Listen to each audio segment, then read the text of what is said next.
God said, no.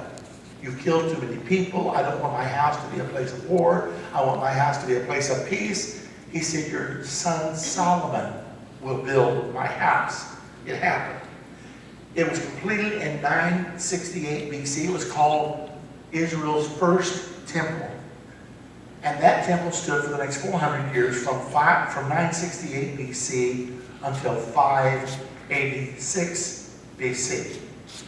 In the meantime, the kingdom had been divided because of Solomon's disobedience.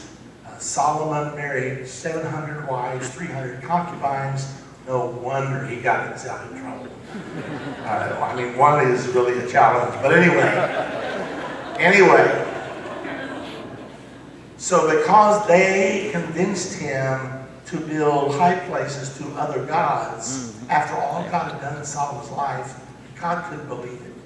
He said, Solomon, I've got to rip the kingdom out of your hands. I'm going to take the kingdom, I'm going to take 10 tribes and give it to your enemy, Jeroboam.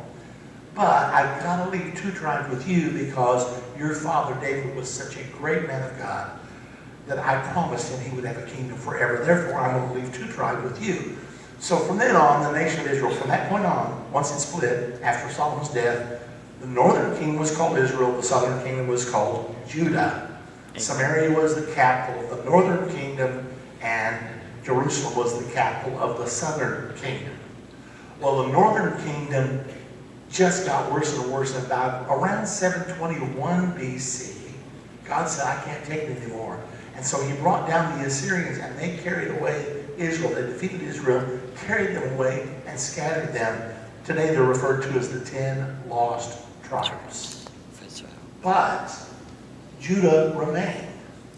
Amen. The amazing thing is, in spite of watching what their sister nation did, and the result, they followed right in the footsteps.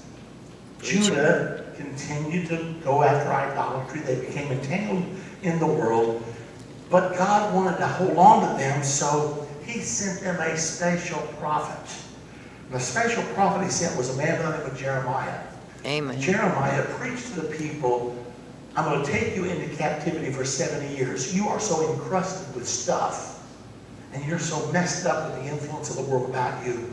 I'm going to take you into Babylonian captivity, and I'm taking everything away. I'm reducing you down to 0.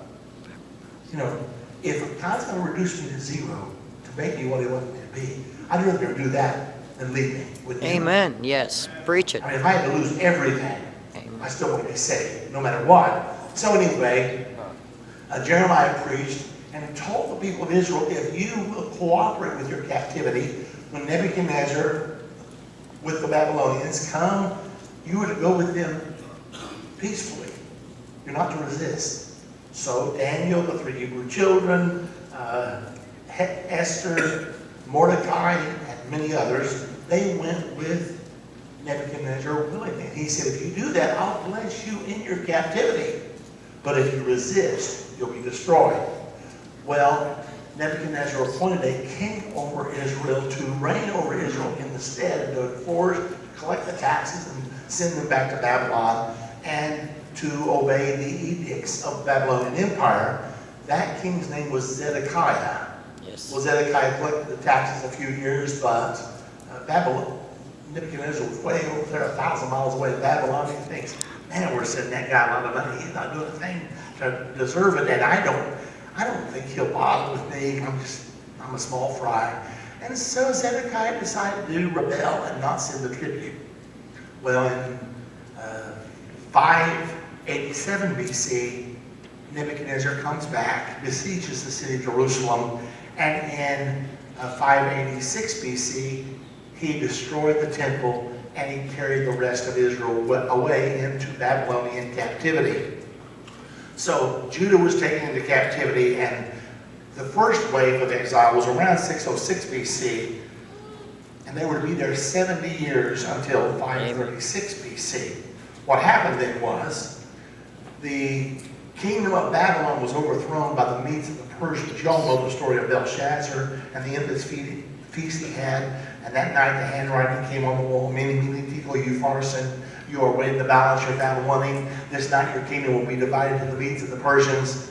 Well, at that moment, the Medes and the Persians were invading the land of Babylon. Babylon ruled the entire world.